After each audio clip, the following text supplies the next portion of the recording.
करता हूँ कि बेटा तुम दारू ना पियो। इसलिए आपने देखा होगा मैं रोज प्रश्नोत्तरी करता हूँ और रोज किसी ना किसी शराबी को समझा बुझा के ठीक करने का प्रयास करता हूँ। मेरा क्या फायदा है? मैं आपसे बात कर रहा हूँ, अच्छा जो समय मैं आपको दे रहा हूँ प्रश्नोत्तरी में, वो समय मैं अपने परिवार को दे सकता हूँ, अपने आप को दे सकता हूँ, लेकिन फ्री में वो समय मैं आपको इसलिए देता हूँ कि मेरे समय देने से आपकी जिंदगी यदि निखरती है, बिखरते हुए को निखारना यही सबसे बड़ा पुण्य है। यदि मेरे द्वारा आप समझ गए और दारू छोड़ दिया तो सोचो उस माँ की दुआ मिलेगी जिसका वो बेटा है, उसकी पत्नी की दुआ मिलेगी जिसका वो पति है, उसके बच्चे की दुआ मिलेगी जिसका वो बाप है, क्योंकि एक दारूबाज से 3 लोग प्रभावित होते हैं। दारू पिएगा बेटा तो माँ प्रभावित है, माँ रो रही है, पत्नी तो बहुत रो रही है कि महाराज, और बच्चे तो अनाथ से हो जाते हैं, कौन उनके लिए कमाएगा, कौन उनका भरण पोषण करेगा। तो एक शराबी से 3 लोग दुखी होते हैं, कम से कम 3, फिर तो बाप भी दुखी है बेटे से, समाज भी दुखी है, सब दुखी। लेकिन यदि हमारे और आपके जरा से समझाने बुझाने से सब ठीक हो जाए तो मैं बैठे समझाता रहता हूं। समझो आप या मत समझो, पर मैं अपना काम तो करूं। इसलिए मार्गदर्शन होना चाहिए, समाज को सही गाइड करना चाहिए, ये भी एक सीख है, शिक्षा है। आजकल ना समाज में मोटिवेट करने के लोग पैसे लेते हैं, है ना, काउंसलिंग करने का पैसा होता है। 1 घंटा आपको समझाया, कोई काउंसलिंग किया, उसका पैसा सोचो, और हम फ्री में सबको समझाते हैं। तो ये हमारे लिए पुण्य की बात है, हमें पुण्य भी तो मिलेगा। हम ईश्वर के घर जाएंगे तो भगवान कहेंगे क्या करके आए हो, तो हम मुंह तो दिखा सकेंगे कि प्रभु आपके भक्तों की सेवा ही करके आया हूं, मैंने कोई गलत काम तो किया नहीं। ईश्वर को भी मुंह दिखाना सबको है, इसलिए कुछ यहाँ के लिए कर लो, कुछ वहां के लिए कर लो। यहाँ के लिए तो आपका काम लगभग हो चुका है, अब वहां की तैयारी कर लो थोड़ा थोड़ा। तो नारद जी कहते हैं कि मैं सारे तीर्थों में गया, सत्यम नास्ति तपः शौचम दया दानम न विद्यते उदिरम भरिणो जीवा कराकाह कोटिभाषिणा। आज कलयुग में क्या नहीं है? सत्यम नास्ति। कलयुग में क्या नहीं है बेटा? कलयुग में सत्य बोलने वाले ज्यादा हैं कि कम?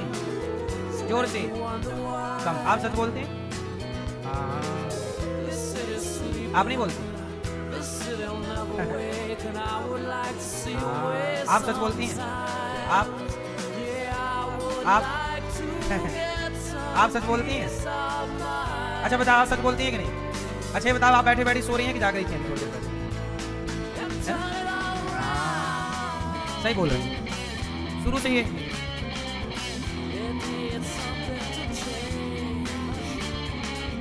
थकी हैं पहले, आज के लिए माफी, कल से सोना नहीं है, जागना। वैसे कथा में शांति मिलती है इसलिए सो गए आप, ठीक? पूरा नहीं सोया। अच्छा चलो ये बताओ, आप सच बोलते हैं झूठ? झूठ सच? आप बेटा सच बोलते हैं? भैया आप झूठ बोलते हो? दोनों मिक्स कर देते हो? सच बोलना चाहिए कि झूठ बोलना चाहिए? तो आप क्यों नहीं बोलते? वही है ना कि देखो स्वयं झूठ बोल रहे हैं और ज्ञान कैसा दे रहे हैं, सच बोल रहे हैं, इसलिए प्रभाव नहीं पड़ा। इसलिए हम कहते हैं ये दास अनिरुद्ध, मैं आपसे कहता हूँ सच बोलना चाहिए, और गौरी गोपाल में जितनी सेवा होती है मैं उतना ही बताता हूँ, और जो मैं बताता हूँ, बताइए गौरी गोपाल के बारे में जितना आपने सुना था टीवी पर या देखा, सुना था टीवी पे देखा था, वो सही पाए कि गलत पाए? माताओं की सेवा, रसोई की सेवा, गौ सेवा, गुरुकुल की सेवा, सही गलत है क्या है? तो मैं सच बोलता हूँ कि झूठ? मैं सच बोलता हूँ पहले, फिर आपको कहता हूँ कि आप भी सच बोला करो। सच बोलने में बड़ी शक्ति है। सच वाला व्यक्ति ना लोक में भी खुश है और परलोक में भी। इसलिए नुकसान होगा क्या होगा, हम बांध कर कितना ले जाएंगे बताओ? खाना कुछ रोटियां ही हैं, तो सच की खाओ ना, झूठ की क्यों खाना? आजकल ना लोग झूठ क्यों बोलते हैं? अच्छा बताओ, लोग कहते हैं पेट के लिए बोल रहे हैं, सच बताओ झूठ पेट के लिए बोला जाता है कि तिजोरी के लिए? पेट के लिए झूठ मत। चिड़िया झूठ बोलती है, 84 लाख योनियों में आपके सिवा कोई झूठ नहीं बोलता। वो सबका पेट भर रहा है कि नहीं? चिड़िया, शेर, हाथी, गधा, नाली का कीड़ा, कोई भी हो, सबका पेट भर रहा है और सच से भर रहा है। एक इंसान है जो पेट के नाम पर झूठ बोलता है, पेट को बदनाम किए। पेट का बस चलता, 3-4 थप्पड़ तो में निकल के मारता। मैंने कब बोला कि झूठ बोल? पेट, आप सच बताओ, अच्छा ये बात सही है कि गलत है? 84 लाख योनियां हैं ईश्वर की बनाई, इनमें सिर्फ मनुष्य है जो झूठ बोलता है?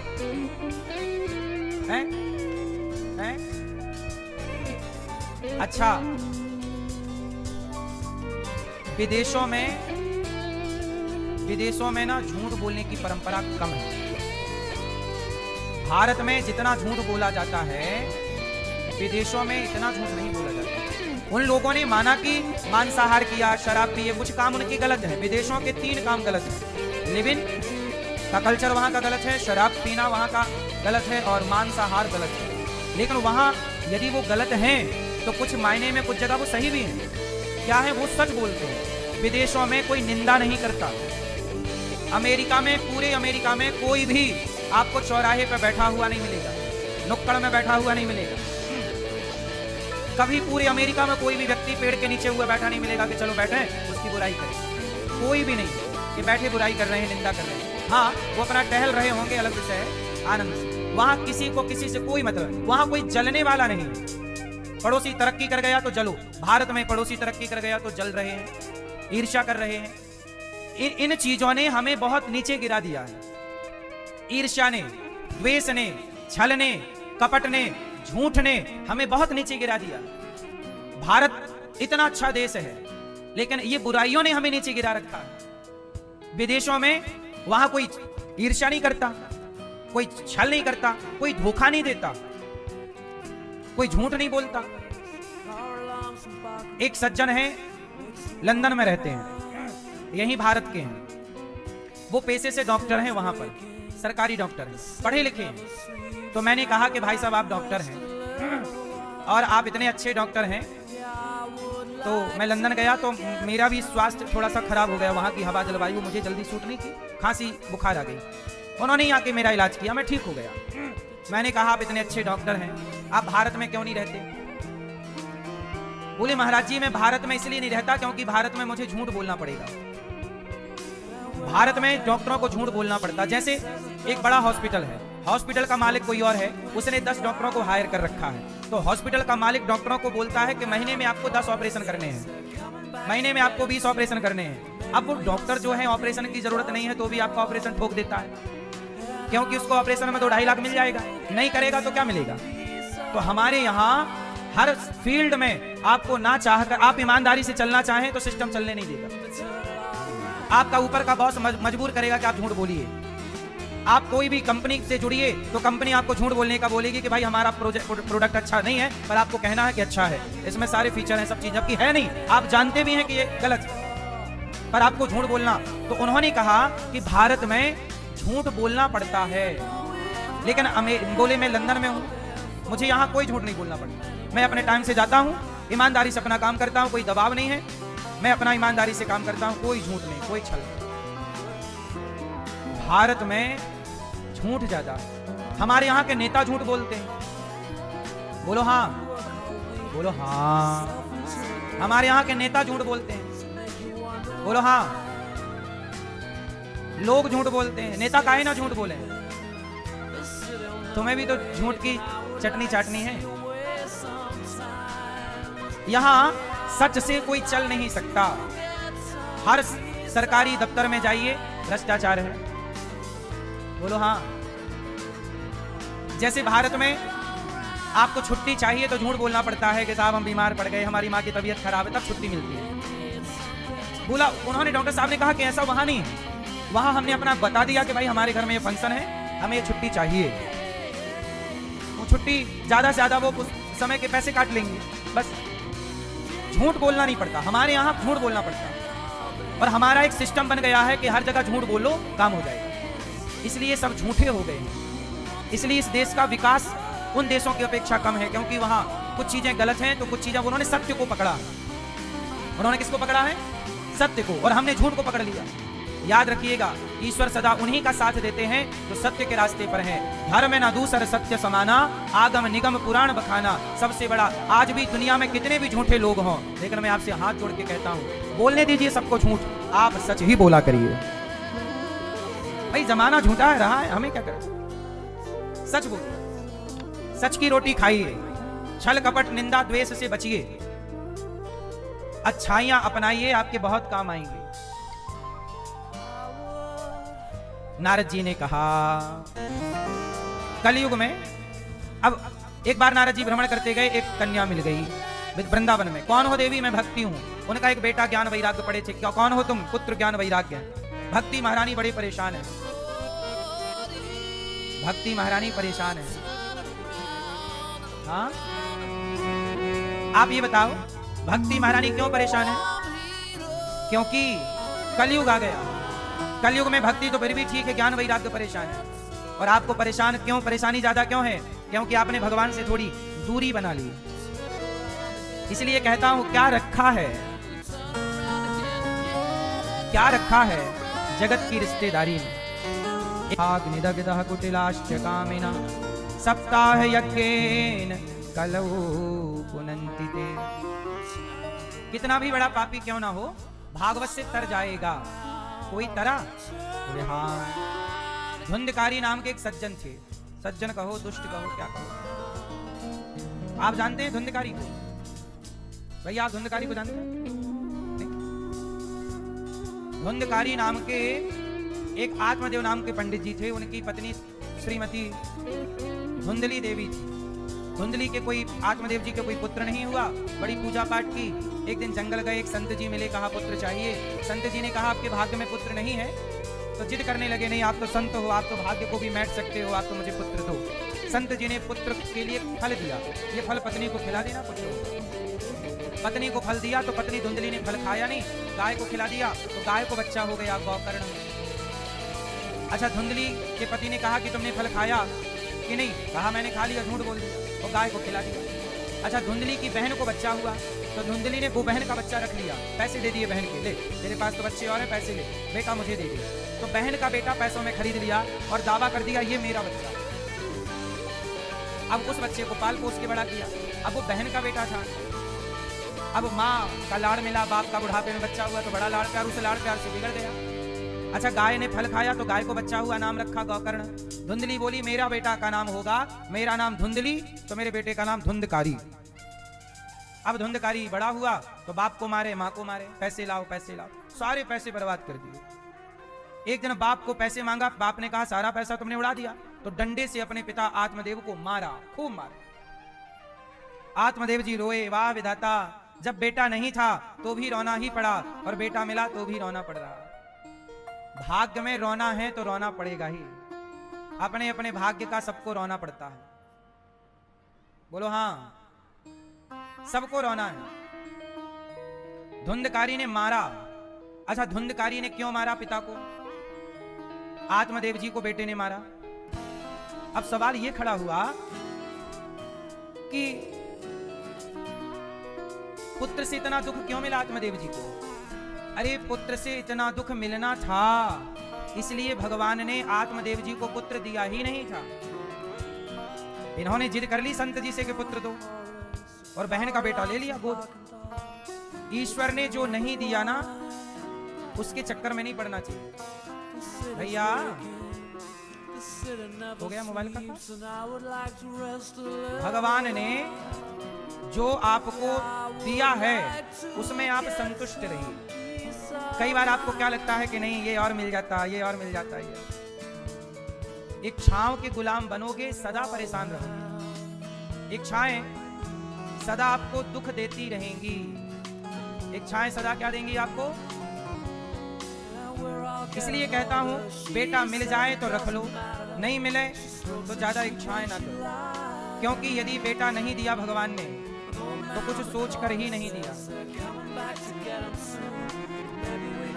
यदि देंगे, धुंधकारी आत्मदेव जी को बेटा नहीं मिला पर उन्होंने जिद की और मिल गया, तो अब वही बेटा डंडे से मारता। अब आत्मदेव जी कहते हैं कि बेटा नहीं था तभी हम सुखी थे। तो भगवान ने तो सुखी ही रखा था, आप ही उंगली करके दुख मांग ली। इसलिए भगवान जो दें, हाँ, तेरे फूलों से भी प्यार, तेरे कांटों से भी प्यार, तू जो भी देना चाहे दे दे मेरे सरकार। तू जो भी देना चाहे दे दे मेरे सरकार। तेरे फूलों से भी प्यार, तेरे कांटों से भी प्यार। भगवान जो दें उसमें खुश रहो, फूल दें या कांटे। ये मत कहो कि हमें ये चाहिए। हम ये नहीं कहते कि भगवान हमें ये दे दो, नहीं प्रभु आप ज्यादा अच्छा जानते हैं कि मेरे लिए क्या सही है। जो मैं मांगता हूं वो मत दीजिए, जो मेरे लिए सही हो वह दीजिए। क्योंकि मैं तो गलत भी जिद, बच्चे तो गलत भी जिद करते हैं, जो उनके लिए सही नहीं है वो भी चाहते हैं बच्चे। पर माँ बाप को पता है ना कि क्या इनके लिए सही है और क्या गलत है, तो माँ बाप वही देते हैं जो सही है। तो आप ये मत कहा करो कि भगवान ये दे दो, ये नहीं। हे प्रभु मेरे लिए जो सही है वो दीजिए और जो गलत है वो मत दीजिए। लेकिन आप लोग कहते नहीं हमें तो चाहिए, भगवान ने तो सबको दिया, हमें नहीं दिया। इस संसार में सब लोग अपने अपने भाग्य का ही फल पाते हैं। कोई अमीर है, कोई गरीब है। बताओ, जब सबको भगवान ने बनाया है तो भगवान ने सबको एक सा क्यों नहीं बना दिया? सब अमीर होते, कोई अमीर क्यों, कोई गरीब क्यों? और ये सुख दुख हर पशु पक्षी में है, हर देश में है, दुनिया के हर कोने में अमीरी गरीबी है, सुख दुख है। अच्छा ये बताओ, भगवान ने सबको एक सा क्यों नहीं बनाया? सबको अमीर बना देते, गरीब क्यों बनाया? दुख क्यों दिया? आप बताओ, दुख क्यों मिलता? क्यों मिलता? आप बताओ।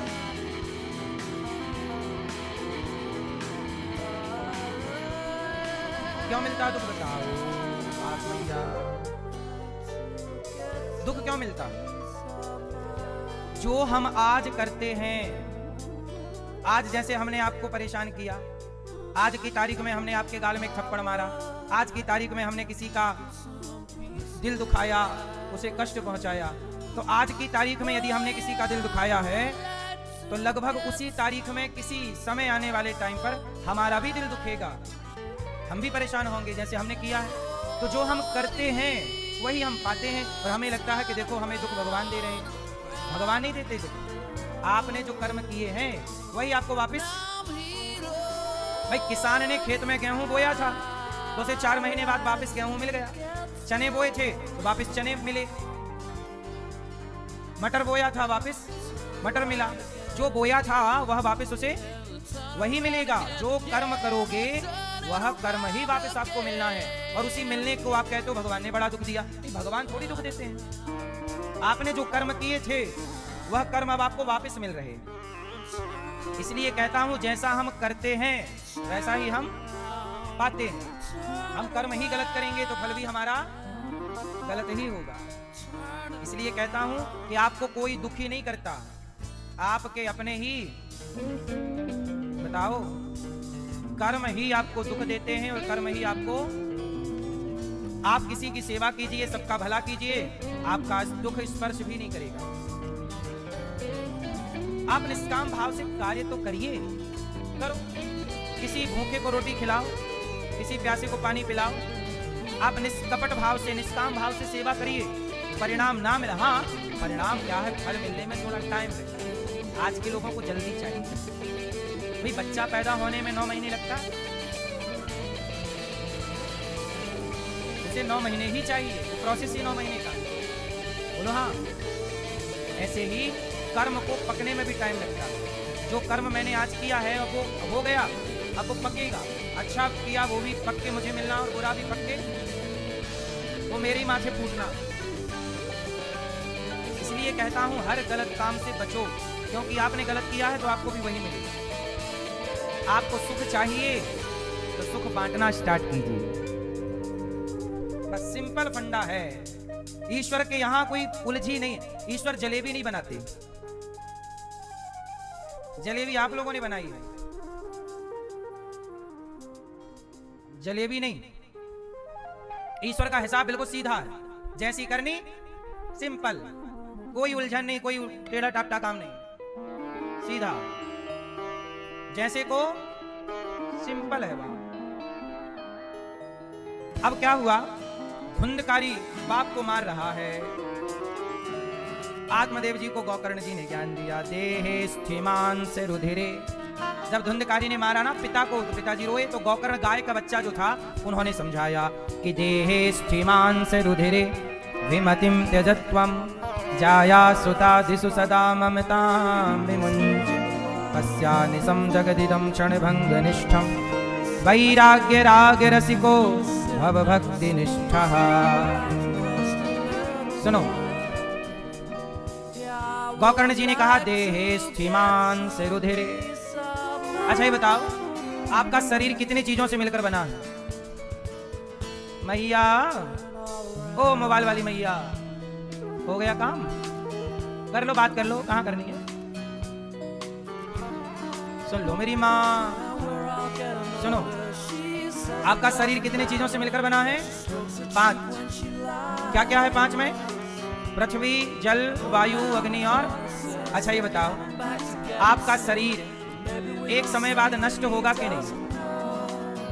अच्छा ये बताओ, आप कहते हो मेरा बेटा है, मेरी बेटी है, आपको ऐसा लगता है कि आपका बेटा है? आपको ऐसा लगता है कि आपकी बेटी है? नहीं, फिर किसका लगता है?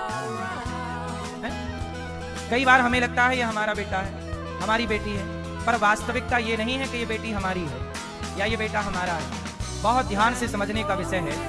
अरे बेटा बेटी तो छोड़ो, बताओ क्या ये शरीर आपका है? एक उंगली, आप लोग जरा अपने शरीर का एक वह हिस्सा आगे कीजिए, एक वह उंगली आगे कीजिए जो आपकी है। क्या आप कह सकते हैं दावे से कि उंगली आपकी है? क्या आप कह सकते हैं दावे से कि यह हाथ आपका है? बोलो, आप कहते हैं ना ये उंगली मेरी है, ये हाथ आपका है। अच्छा जब आपका है तो फिर आपका है तो जब मरते हैं लोग तो अपना हाथ पांव उंगली बांध के ले काहे नहीं जाते? जब आपका है तो ले जाओ ना, सब छोड़ के क्यों जाते हैं? यदि शरीर आपका है, हाथ आपका है, उंगली आपकी है, तो ले जाओ ना सारे। क्यों ले जाओ? नहीं ले जाते ना, कोई भी अपना हाथ नहीं ले जाता। ये शरीर भी हमारे साथ। और सुनो, एक समय बाद आपका शरीर भी आपको धोखा देने लग जाता है। बुढ़ापा आने दो, आपकी आंख आपको धोखा दे देगी। आने दो बुढ़ापा, आपके घुटने आपको धोखा ना दे दे तो कह देना। बुढ़ापा आने दो, आपकी कमर आपको धोखा देने लग जाएगी। आपकी जबान आपको धोखा देने, बोल ना पाओगे, सुन ना पाओगे, देख ना पाओगे, चल ना पाओगे। इसका मतलब ये है कि ये शरीर यदि आपका था तो फिर आपने इसे बुढ़ा क्यों होने दिया? सदा जबान रखते क्यों? शरीर आपका था तो शरीर बुढ़ा हो गया, आपने रोका क्यों नहीं? इसका मतलब शरीर पर आपकी कोई जोर जबरदस्ती नहीं चलती। इसका मतलब ये हुआ कि शरीर आपका ये कोई और कंट्रोल कर रहा है, कोई और शक्ति से चला रही है, जवान कर रही है, बुढ़ा कर रही है। सच बताओ, आपके शरीर का कंट्रोल आपके पास है किसी और के पास? भैया बताएंगे चश्मा वाले। आपके बाल सफेद होने लग गए, आपके पास कंट्रोल था तो सफेद क्यों होने दिया? शरीर का कंट्रोल आपके पास था तो आप बुढ़े क्यों हो गए? आप मर क्यों गए? इसका मतलब ये हुआ कि शरीर भी अपना, क्यों भैया, शरीर अपना नहीं है। अब जरा सोचिए कि शरीर ही अपना नहीं है तो शरीर से संबंध रखने वाली बेटी या बेटा वो अपना कैसे हो सकता है? इसलिए ये केवल व्यवहार में कहा जाता है कि बेटी मेरी है, बेटा मेरा है। वास्तविक में शरीर भी अपना नहीं है तो बेटा बेटी अपना होने का तो सवाल ही खड़ा नहीं होता। ये तो कहा जाता है कि मेरा है, पर वास्तविक में थोड़ी आपका कोई है। आपका कौन है? आप बताओ, आपका कौन है? ये मैया आप बताओ, आपका कौन है? आप पीली मैया, आपका कौन है? मैया बताओ मेरी माँ। लाल मैया, पीले भैया के बगल में बैठी लाल मैया, हाँ बताओ आपका कौन? कहने की बातें हैं कि ये सब मेरे हैं, वास्तविक में सत्यता ये है कि जगत मेरा नहीं, मेरे तो गिरधर गोपाल दूसरों न कोई। भगवान ही अपने हैं। आप इतनी सी बात समझ नहीं पाते, जगत के पीछे भागते रहते हैं, ये मेरा, ये मेरा, ये मेरा, ये। बात समझ में आई कि नहीं? कौन है आपका? इसलिए शरीर अपना नहीं, शरीर के संबंधी अपने नहीं। इसलिए बेटा बेटी को पढ़ा लिखा के योग्य तो बनाओ, जिम्मेदार तो बनाओ, पर ये झूठे ही ना बोलो कि मेरा है, मेरा है। गोकर्ण जी ने समझाया पिताजी को कि आप क्या चक्कर में पड़े हो कि मेरे बेटे ने मारा। आप बेटे से चित्त हटाओ और परमात्मा में लगाओ। धुंधकारी के पिता ने जब चित्त भगवान में लगाया, उनकी सदगति हुई और धुंधकारी ने माँ को मारा, माँ कुएं में कूद करके मर गई।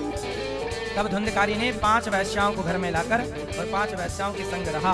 उन वैश्याओं ने धुंधकारी को गला दबा कर, धुंधकारी का गला दबाया, जलते अंगार डाले धुंधकारी मरा, माँ बाप को सताया, और ऐसा पापी जब मरा तो मर के प्रेत बना। धुंधकारी क्या बना मेरी माँ? क्या बना? प्रेत।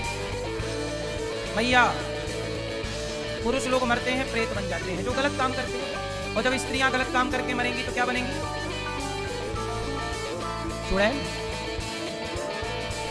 कि डाकनी, कि पिशाचिनी, क्या बनना पसंद करेंगी आप? सही है, आप सब मोक्ष के अधिकारी हैं। आप क्या बनोगी मैया? सास की सेवा की हो आप? आप अपने सास की सेवा करती हैं? नहीं, सास हैं? अच्छा, सेवा करते हैं सास की। और आप नहीं करते? सास की सेवा की। अच्छा, पति की बात मानते हैं? पति की सेवा कर लेना, सास ससुर की सेवा, कोई भूखा प्यास सेवा करना, वरना फिर बाद में मत कहना कि हम चुड़ैल क्यों बन गए।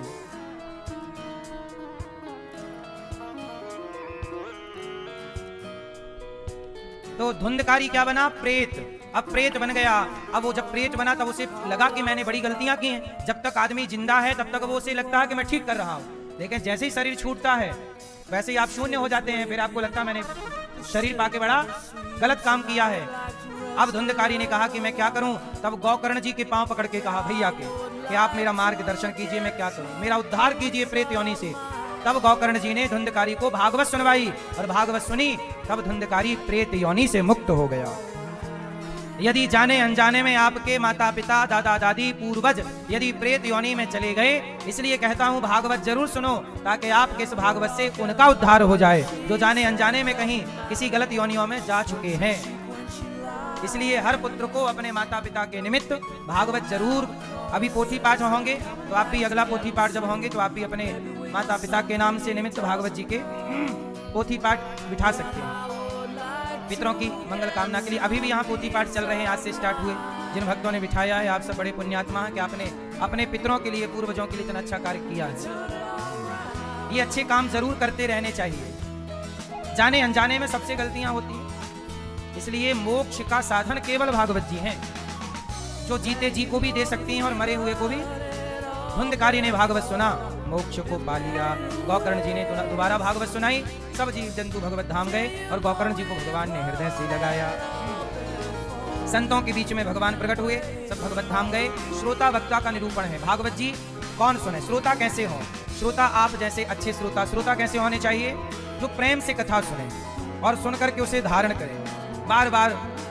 श्रोता सामान्य भाषा में 3 तरह के बोले जाते हैं। एक तो होता है श्रोता, एक होता है श्रोता, एक होता है सरौता, सुपारी काटने वाला।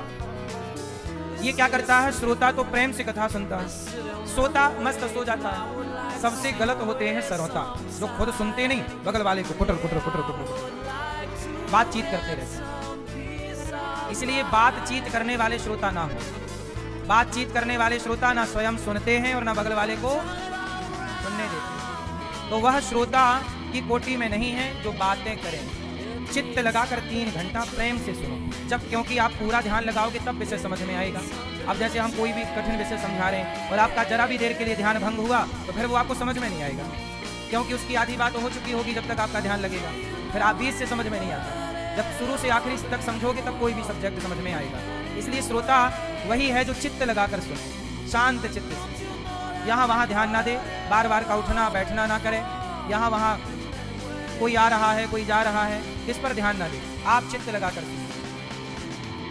जितना आप सुन पाएंगे, जो कथा आपके भीतर जाएगी, कथा जब भीतर पहुंचती है तो भीतर को साफ कर देती, चित्त को पवित्र करती। हमारे भीतर गंदगी है कि नहीं विचारों में, तो विचारों की गंदगी कौन साफ करेगा? कथा जब क्या है, बाहर के शरीर को पानी साफ करता है, बाहर की त्वचा को जल साफ करता है, भीतर की गंदगी को, विचारों की गंदगी को भगवान की कथा साफ करती है। इसलिए कथा भीतर प्रविष्टः कर्ण रंध्रेना, जब कानों से कथा भीतर जाती है तो भीतर की शुद्धि होती है। इसलिए कथा भीतर जानी चाहिए। और ये तो श्रोता है। श्रोता कैसे हो? बढ़िया श्रोता हो, जो सार को ग्रहण करे, सारम सारम समुद्रकम। अच्छा, वक्ता कैसा हो?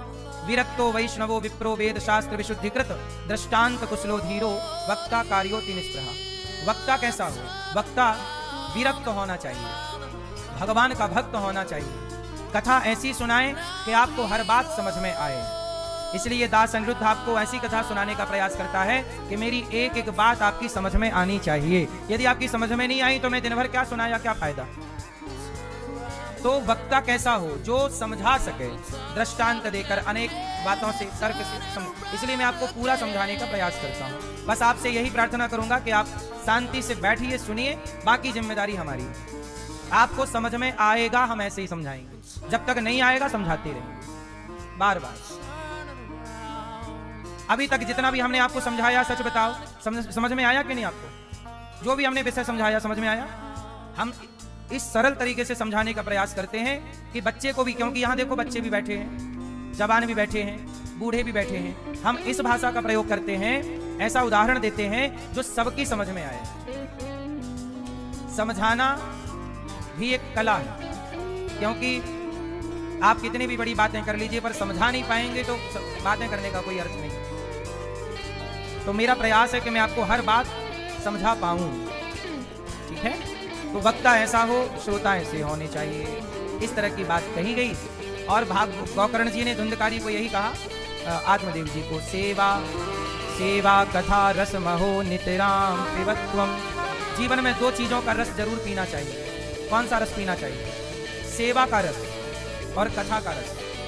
जीवन में दो काम जो कर लेगा वही सुखी है। मतलब ये समझो, सुखी वही है जो ये दो काम करता है, सेवा, और जो सेवा करे जीव मात्र की, सबकी, और कथा का रस पान करे, यही सुख है। बाकी तो सब ठीक है। अब जन्माद्यस्य यतोऽन्वयादितरतश्चार्थे स्वभिज्ञः स्वराट् तेने ब्रह्म हृदयादि कवये मुह्यन्ति यत्सूरया तेजो वारिमृदां यथा विनिमयो यत्र त्रिसर्गो मृषा धाम्ना स्वेन सदा निरस्तकुहकं सत्यं परं धीमहि। जन्म आदि यस्य जन्माद्यस्य, जिस परमात्मा के द्वारा सृष्टि उत्पन्न होती है, पालन होती है, संहार, ऐसे भगवान को नमस्कार करते हैं। भगवान कैसे हैं? चार थे स्व, भगवान सब जानते हैं। स्वराट, स्वानैव राजते स्वराट, जो सबसे प्रकाशित हैं, जिन्हें किसी के प्रकाश की जरूरत नहीं। भगवान कैसे हैं? सत्यम परम धीमहि। अच्छा बताओ, सत्य कौन है? बताओ, सत्य कौन है? सत्य कौन है? भगवान ही सत्य। हम और आप कैसे हैं? हम सब झूठे हैं, बदलते हुए हैं। हम सब सच्चे हैं तो भगवान। इसलिए भगवान को ही सच मानकर ईश्वर की शरणागति ग्रहण करना चाहिए। भगवान ही सत्य हैं, बस। बाकी ये संसार सच्चा, संसार में रहो पर कमल के पुष्प की तरह रहो। पानी में रहता हुआ पानी से अलग है कमल, ऐसे जगत में रहते हुए जगत से अलग रहिए। जगत का प्रभाव आप पर ना पड़े। भगवान ही सत्य है, इसलिए सत्य भगवान पर ध्यान लगाइए, झूठी दुनिया पर ध्यान न लगाइए। मनुष्य मात्र का धर्म क्या है? यहां से भागवत जी स्टार्ट होती हैं। आप बताइए, मनुष्य का धर्म क्या है? क्या है मनुष्य का धर्म? आप बताओ। आप मनुष्य हैं कि नहीं? आप में से कितने लोग मनुष्य हैं? जो मनुष्य हैं वो हाथ उठाएं। आप मनुष्य हैं? पक्का? अच्छा, चलो बताओ, मनुष्य किसे कहते हैं? मनुष्य किसे कहते हैं? रावण सीता मां को चुराने आया तो क्या बनकर आया था? जोर से, क्या वो साधु था? साधु था नहीं, साधु बना है। ऐसे आज भी कुछ लोग मनुष्य हैं नहीं, मनुष्य बन रहे हैं अपने आप में कि जी हम मनुष्य हैं नहीं। मनुष्य किसे कहते हैं? जिसके अंदर मनुष्यता है, मानवता है, दया है, क्षमा है, करुणा है, सभी में बांट कर खाए, उसे इंसान कहते हैं। पराया दर्द अपनाए, उसे इंसान कहते हैं। यूं भरने को तो पक्षी भी अपना पेट भरते हैं, पर सभी में बांट कर खाए, उसे इंसान कहते हैं। अब बताओ, आज के मनुष्यों के अंदर मनुष्यता है? यदि है तो हम उस मनुष्य को प्रणाम करते हैं। पर आजकल ना, मनुष्यों के अंदर मनुष्यता नहीं रह गई। मांस खा रहे हैं। जो मांस खा रहा है उसके अंदर मनुष्यता होती तो जरूर उसका दिल दुखता कि नहीं, ये मछली को मैं क्यों मारूं, ये मुर्गी को क्यों मारूं। वो मनुष्य होता तो रो पड़ता उस तड़पती हुई मछली को देखकर, मनुष्य होता तो रो पड़ता तड़पती हुई मुर्गी को देखकर। पर तुम्हारे अंदर करुणा नहीं है, तुम मनुष्य नहीं। तुम मनुष्य के रूप में वही हो जो साधु के रूप में रावण था। तुम मनुष्य के रूप में शैतान हो, राक्षस। जिसने चोला तो मनुष्य का पहना है, पर उस चोले के भीतर है कौन? राक्षस। इसलिए आज मनुष्य बहुत कम बचे हैं। बाकी तो सब भले कह रहे हैं कि हम मनुष्य हैं। एक मनुष्य, आप अपने भाई से लड़ते हैं, भाई पे केस कर देते हैं, भाई का मर्डर कर देते हैं, क्या एक मनुष्य ऐसा कर सकता है? आजकल बेटा अपनी मां को घर से निकाल देता है, क्या एक मनुष्य ऐसा कर सकता है कि जन्म देने वाली मां का उपकार भूल जाए? कुत्ता, एक रोटी आप खिलाइए तो कुत्ता रोटी खिलाने वाले के उपकार को नहीं भूलता, वो रात भर आपकी चौकीदारी करेगा। कुत्ता वफादार है ना, कुत्ता भी वफादार है, वो भी उपकार मानता है।